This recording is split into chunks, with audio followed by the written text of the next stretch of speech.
Disciples learn by doing. They watch Jesus and they imitate him. They do what he did to become what he became. And he called himself the master.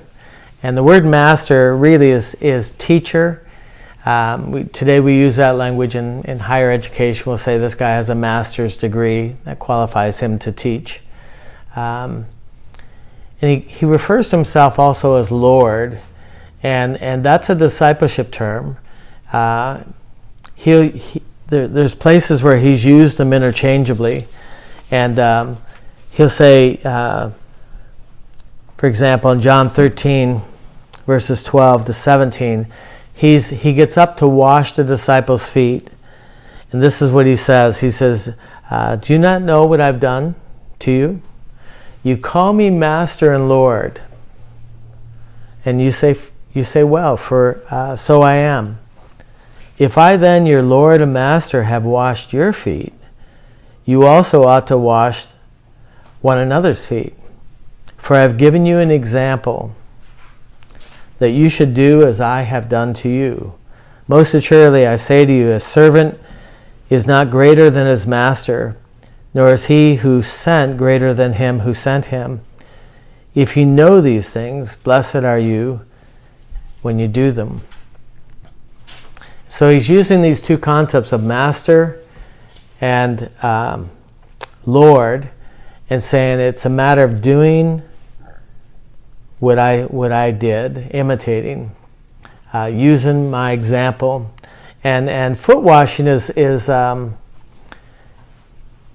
something that was so unusual. Like most of the masters of the day, you served them. You collected their wood. You washed their clothes. You drew their water.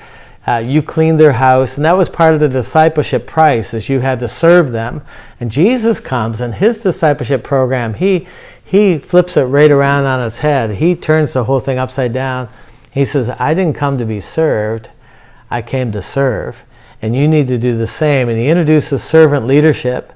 He says, you need to follow me. And this whole thing with foot washing, one of the hospitality things that happen when you went to someone's house is they would give you some oil to anoint your hair because there's dust on the road, and to wash your face and wash your hands. And a servant would come in and wash your feet. Well, today we don't need people to wash our feet. Our road conditions are entirely different. I think if you went to India, especially out in the remote places, foot washing there becomes more of a necessity. It's rural, it's farm. There's stuff on the roads. They do wash your feet there, and there's a refreshing that happens when someone washes your feet. But they would assign the lowest servant of the house to do that. So for Jesus to take that and say, I'm going to do that to my disciples, and I want them to do that to each other, it was such a profound statement, such an incredible statement of humility. But we don't have really anything quite like that in our culture. I lent a young man my car one time, and he needed it to do something.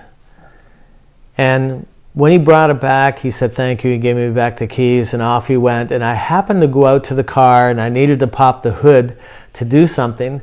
And he had completely cleaned my engine. He had power washed it all down. And it shocked me because it was such a dirty job. It was something I didn't even want to do. And he just did it. And I thought, that's modern day foot washing. And I've been looking there are lots of examples as you get going where people do a job that no one else wants to do. And for the since I began seeing this, I'll actually say to them, thank you for washing our feet.